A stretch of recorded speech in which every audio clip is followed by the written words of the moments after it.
All right, welcome back to Market Day Report. I'm Scott Scheller, otherwise known as the Cow Guy. I got a pep in our step here today. It's a Friday. Welcome in. Appreciate you tuning us in. Let's take a look at the markets because that's really what you're tuning us in for. You don't care what I have to say. Let's take a look at corn. If I punch that corn button, all of a sudden it all happens behind me, right? But I can see that we're corn market July. That's up 2 cents, 583.5. That's about 2.5 cents off the highs in July. But the new crop, Novi's 527 even. That's down 3 3/4 cents. It's I don't like that. That's in the middle of the day's range, but still off 3 3/4 cents in the D's. That's the new crop, and the deferreds are the ones getting hit by 2 to 3 cents. But they still want the July. That's up 2 1/4. Let's take a look at soybeans. Well, they like it up front, and they like them, but more up front, just kind of like the corn. July's up 13 cents, 14.16 3/4 is last.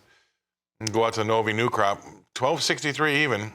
About 4 cents off the highs. That's up 7.5 cents, but still about in the middle of the day's trading range. We'll take a look at wheat. How about the wheat in Chicago? Chicago wheat, you ask? Well, 7 1/4 cents higher in that July contract to 836.5. Deese is up 6 3/4 cents to 664 3/4. So there you go. That'll give you an idea about what's been happening in Chicago wheat. When we move over from Chicago to Kansas City, that's where they have got the hard red wheat. 12 3/4 cents higher in the July. 778 is last there.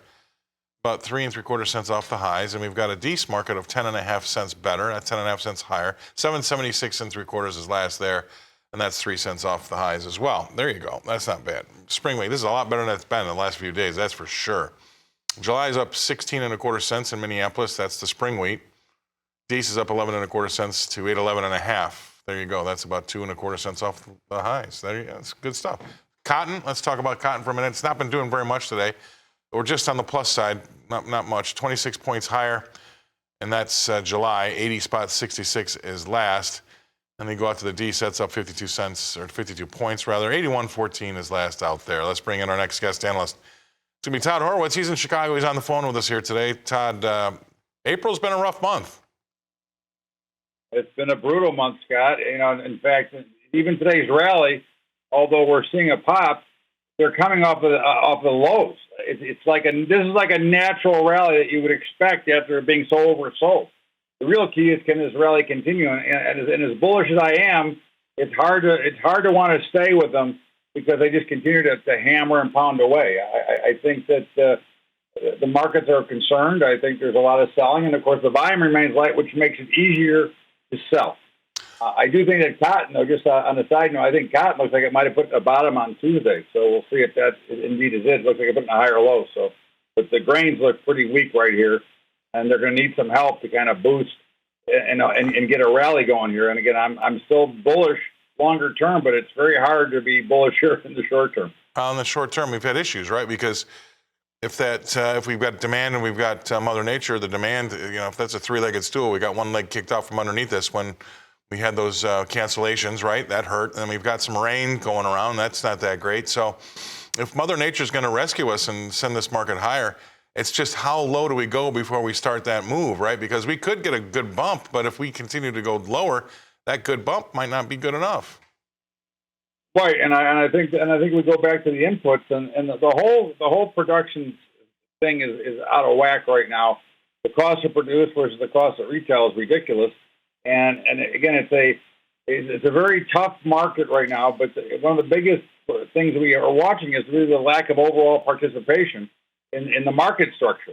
So without the participation, that doesn't create the bigger rallies that can create the extended trend higher. And I think that's what we're watching because you know that commodities tend to drift lower when the markets are dull. That's true. Commodity markets, when they're quiet, they do tend to drift lower. That's unlike equity markets. When they're quiet, they tend to drift higher. It's different, but it's good to take note of that. I appreciate that. Stay right there, Todd. We're going to go away. We're going to pay some bills because Suzanne's expensive, and we're going to come right back after this. All right, welcome back. The other side of the coin is going to be these livestock prices, four-legged animals. We'll talk about cattle and hogs. Why don't we bring in live cattle in Chicago? The live cattle market in Chicago is quiet. Look at that. June's down 17 cents now. 165.02 is last there.